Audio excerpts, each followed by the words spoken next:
In the video tutorial where I demonstrated the creation of a user-defined attribute, I mentioned that events can also be generated.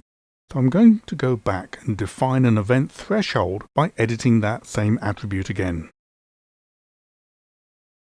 This is the attribute, and it measures the number of currently established TCP connections on a device.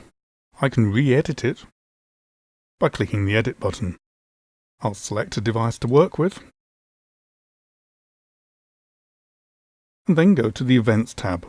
I now have a choice of using one or more thresholds, all looking for specific status values. As the poldoid, in this case, returns an integer value, I'm going to opt to use a threshold. The first three threshold options can be used to detect the polled value exceeding a threshold setting. The last one, marked low, allows a value dropping below a threshold to be detected as well. I'll use the first one that's labelled critical, but note that this doesn't necessarily imply the severity level, as that's controlled by the event that it will raise, and that can be adjusted. All the thresholds currently configured in the system are now listed, and I have the option of choosing one if it's appropriate.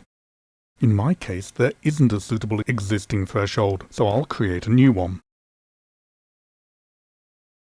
I'm going to give it a suitable display name to override the default setting.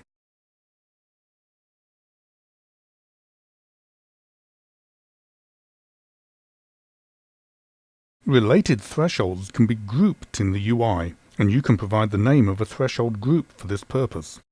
I'll leave it ungrouped for now, which means it will be shown in the UI in a threshold group called user-defined.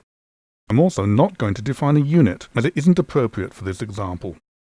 I'll leave the minimum and maximum limits on the threshold range with their default settings, but adjust the default to be 8.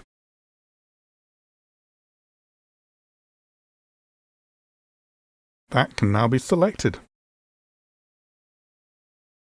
And that's all you have to do to create the user-defined event.